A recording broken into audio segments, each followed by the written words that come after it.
Hey love, welcome to Love and Heartbreak Tale, where we tell the stories that your heart didn't know it needed. If you're listening right now, maybe it's late at night, the rain's tapping on your window, and your thoughts are loud. Just breathe. You're not alone. Tonight's story is one of love, betrayal, and the kind of truth that wakes you up at 3 a.m. So grab your tea, wrap yourself in something warm, and let's take this emotional ride together. The first time I saw her, light cascaded through the stained glass windows, casting an ethereal glow that seemed to anoint her with divine radiance. Pastor Marilyn Richardson stood at the pulpit, her voice rich with passion, her presence commanding the entire congregation's attention and mine most of all. I never intended to fall in love with my pastor's wife. Such thoughts were blasphemous, forbidden, a violation of everything our tight-knit community in South Memphis represented. Yet desire, like faith, doesn't always follow the neat boundaries we construct. My story begins long before that fateful moment in the church. Marcus Wilson, a name that once represented stability, integrity, community leadership. I was born in the Binghamton neighborhood of Memphis, a community carved by generations of Black resilience. My father, Robert Wilson, was a high school principal who believed education was the ultimate liberation. My mother, Eleanor, worked as a nurse, spending her days healing, and her nights ensuring I understood the weight of our family's legacy. The Wilson family wasn't just another Black family in Memphis.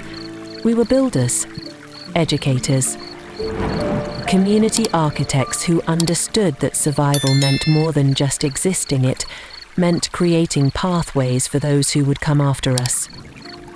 I graduated from Booker T. Washington High School with honors, then went on to Lemoyne-Owen College, a historically Black institution that had nurtured generations of Black intellectuals.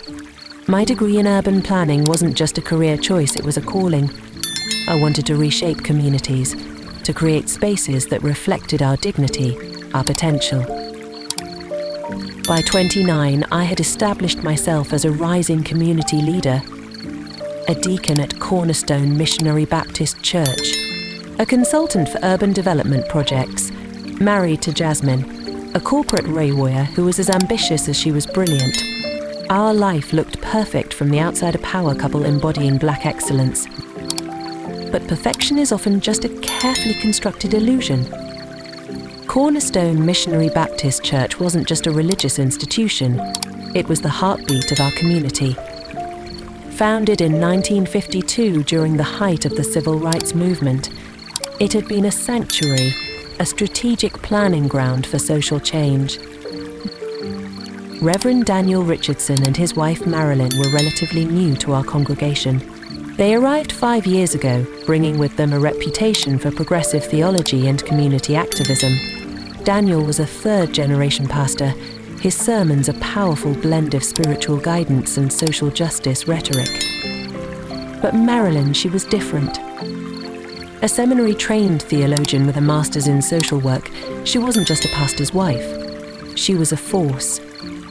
Intelligent, strategic, with eyes that seemed to see through social performances into the raw truth beneath. Our first real interaction happened during a church committee meeting. We were discussing the expansion of the church's youth mentorship program. Marilyn presented a comprehensive proposal, not just a plan, but a vision of community transformation. Our youth are more than statistics, she said, her voice steady and powerful. They are potential revolutionaries waiting to be awakened. Her words resonated, not just with me, but with everyone in the room. The affair didn't happen suddenly. It was a slow, almost imperceptible dance of proximity, shared passion, and unspoken desire. Late-night strategy sessions, community outreach planning, moments where our professional collaboration blurred into something more intimate. Marilyn wasn't just attractive, she was magnetic. Her intelligence was as seductive as her physical presence. The first time we crossed the line, it felt both shocking and inevitable. A conference in Atlanta, a hotel bar after a long day of workshops, our hands touched while reviewing community development strategies. The electricity was instantaneous. "We can't," I whispered. Her response was a smile that suggested we already had. The line between professional collaboration and personal desire became increasingly blurred with each passing week. Our meetings, ostensibly about community development, carried an electric undercurrent that neither of us could deny. Marilyn understood power in ways most people could never comprehend. She wasn't just a pastor's wife or a community leader.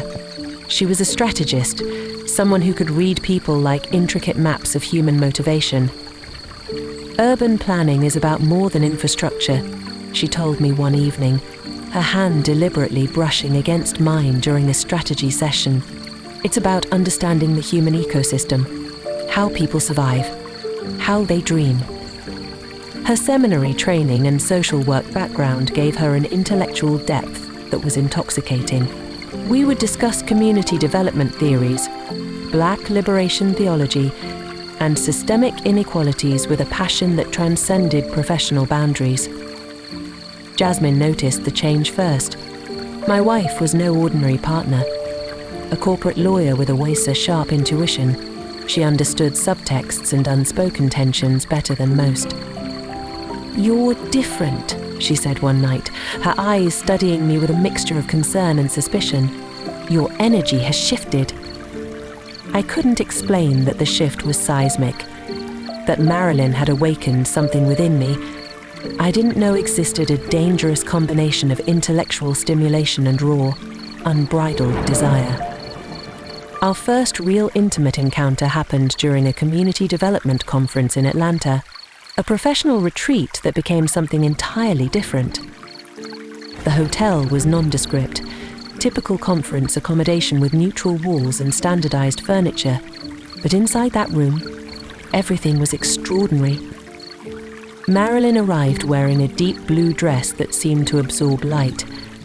Her intellect was always her most attractive feature, but in that moment she was pure physicality, dangerous, magnetic. "We can't," I whispered, even as my body betrayed my words. She didn't respond with words, just a calculated smile that suggested we were beyond conventional boundaries. Our intimacy was never just physical. It was an intellectual communion. We discussed the deeply systemic challenges facing Black communities while exploring each other's bodies. Our conversations moved from urban policy to personal vulnerabilities, creating an intricate dance of intellectual and physical connection. The risk was part of the attraction, a deacon and a pastor's wife, the ultimate forbidden narrative. But Marilyn was always 3 steps ahead. This wasn't just an affair. It was a carefully constructed mechanism of power and control. Chapter 6. The Calculation. As weeks turned into months, I began to understand that Marilyn was playing a much larger game. Our affair was just one strategic piece in a complex political landscape. The Community Centre project became our shared territory, a space where professional collaboration and personal desire intersected. Marilyn's vision extended far beyond traditional community development. She saw the centre as a potential political launching pad, a mechanism for broader systemic change.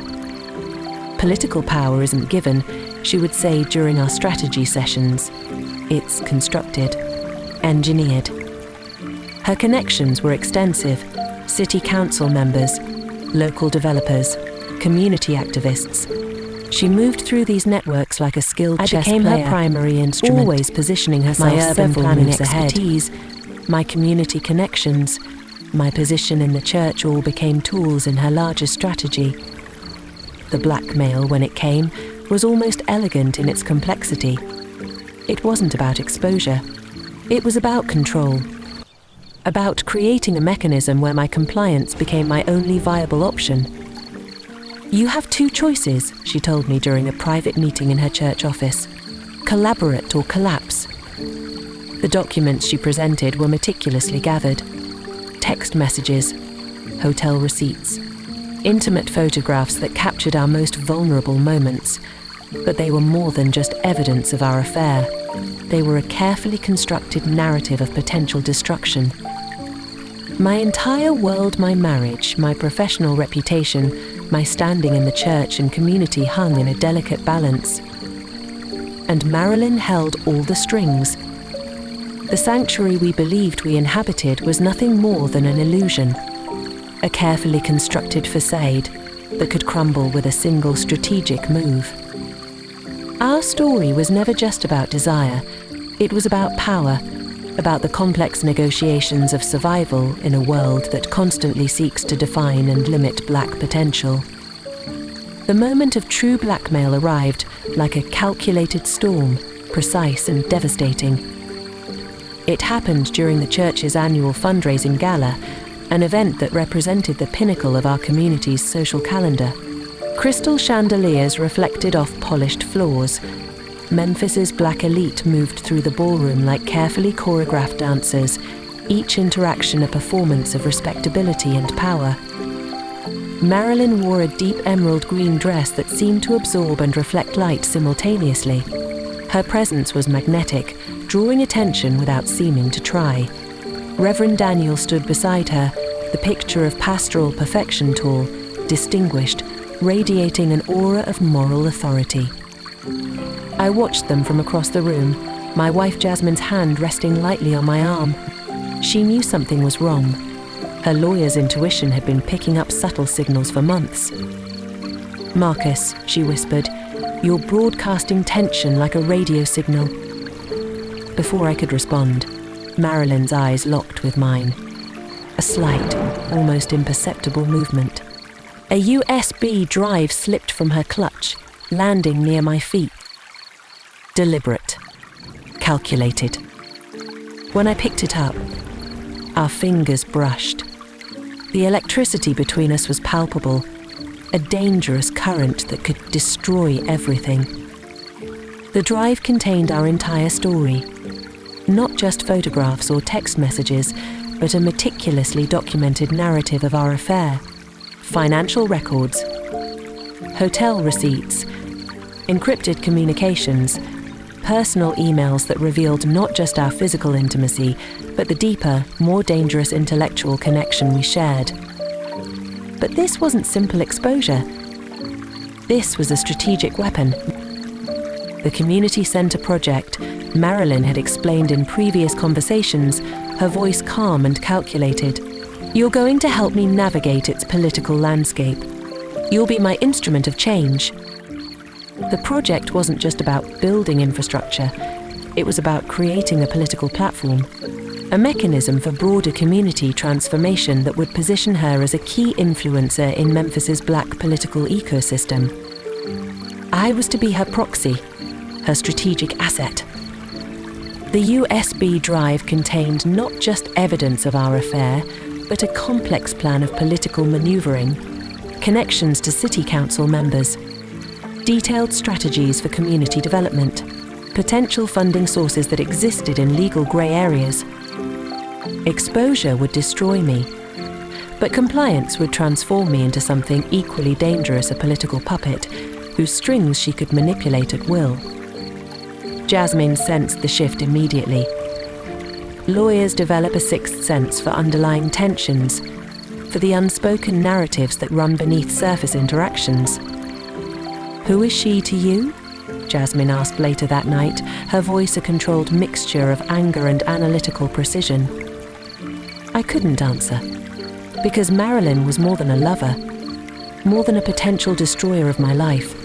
She was a mirror reflecting the complex negotiations of power, desire, and survival that defined our existence.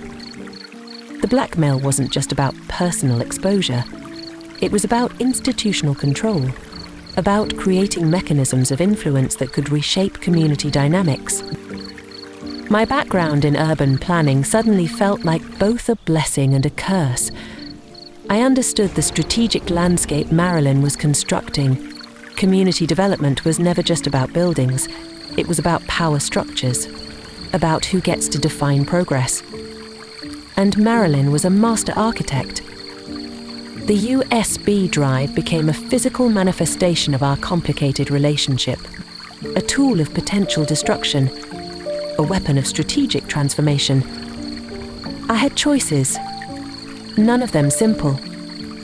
I could expose her manipulation, but that would destroy the community center project, a potential game-changing initiative for Memphis's Black community. I could comply, become her strategic asset, use the connections and knowledge to potentially create real change. Or I could find another path, a third option that neither of us had anticipated. The sanctuary we believed we inhabited, professional, personal, communal, was nothing more than a carefully constructed illusion. And illusions, once cracked, reveal the most dangerous truths. Marilyn wasn't just blackmailing me. She was offering a transformation, a dangerous, potentially revolutionary pathway that challenged everything I thought I knew about power, desire, and survival. The USB drive sat on my desk, a silent testament to the complex narrative we had created. Not just a story of forbidden love, but a blueprint for institutional transformation. And I was at the center of it all.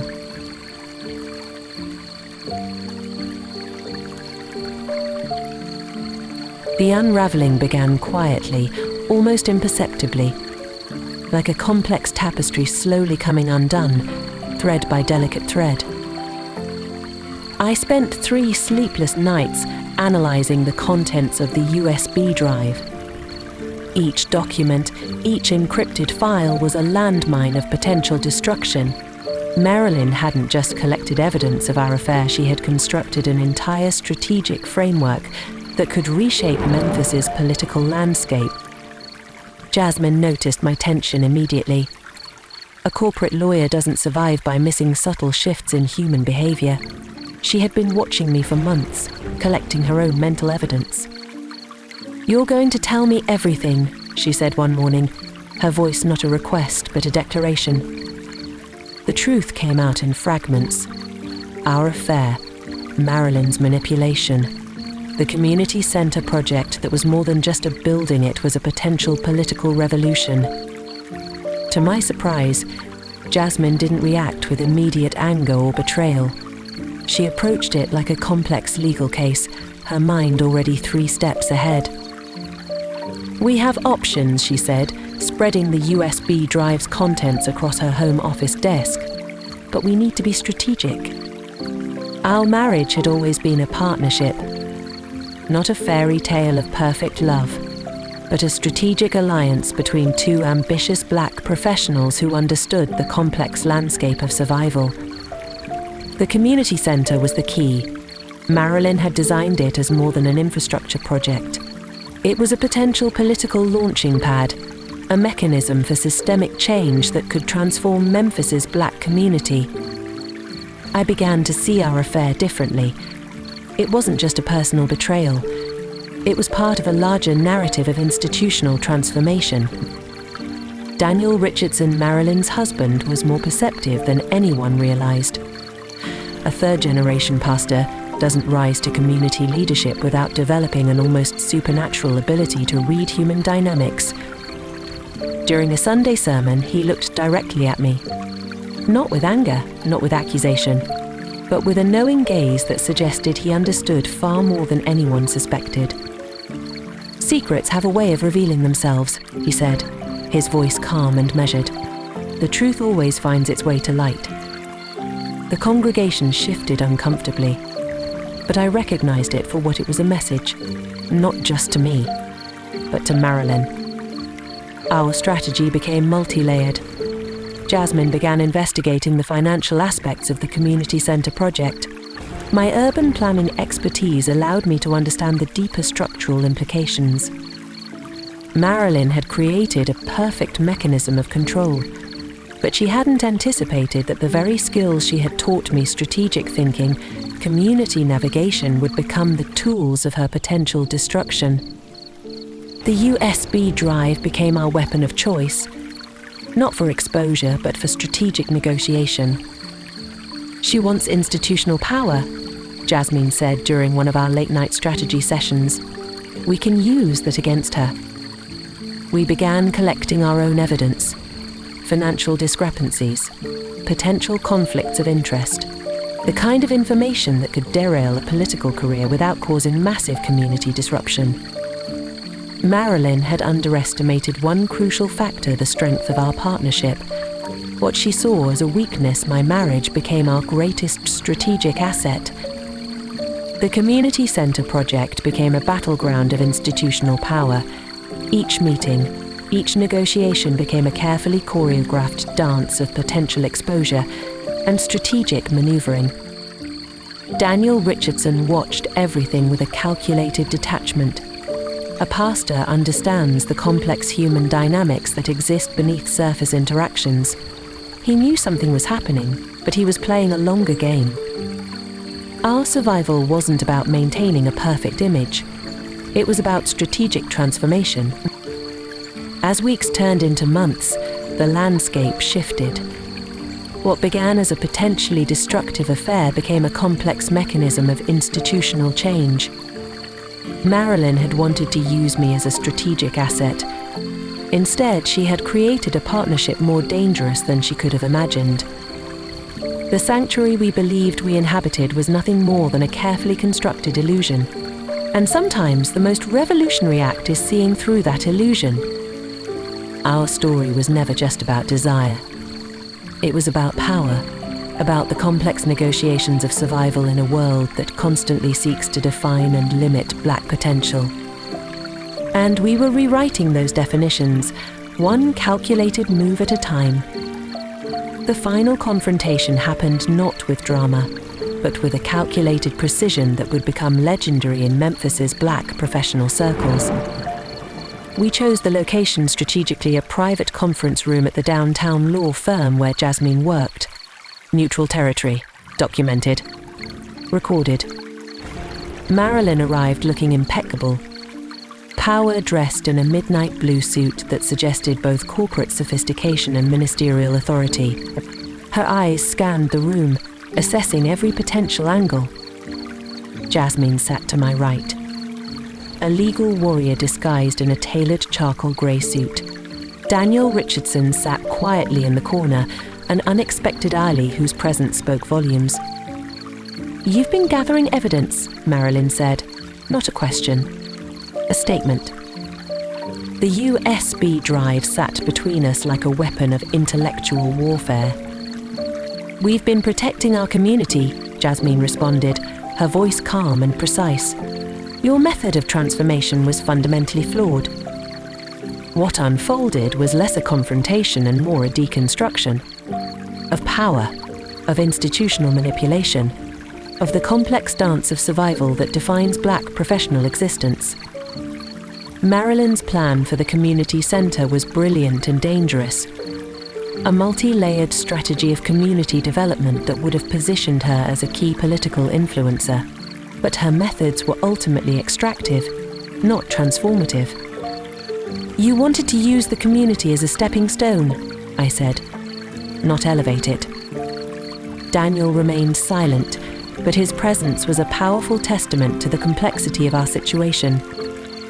The negotiations lasted hours, not about exposure, but about recalibration, about finding a pathway that could serve the community's actual needs. 5 years later, the community centre stood as a testament to a different kind of power. Not Marilyn's original vision, not my initial conception, but a collaborative model that emerged from our complex confrontation. Jasmine and I had transformed the project, used the very mechanisms of institutional power that Marilyn had attempted to exploit as a tool for genuine community development. The centre became a multifunctional space. Education programs, professional development, health services, a true ecosystem of community empowerment. Marilyn disappeared from public view, not through exposure, but through a strategic retreat that suggested deeper negotiations had occurred. Daniel continued his pastoral work, but with a nuanced understanding of institutional power that went beyond traditional religious frameworks. Our marriage, Jasmine's and mine, had been tempered, not destroyed, transformed. We survived, Jasmine told me one evening, watching our children play in the community centre's learning space, not just as a couple, but as a strategic unit. The affair became a footnote. The transformation became the story.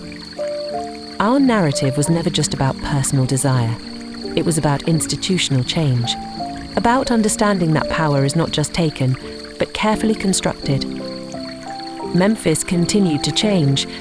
The community centre became a model for urban development that centred Black agency, Black potential.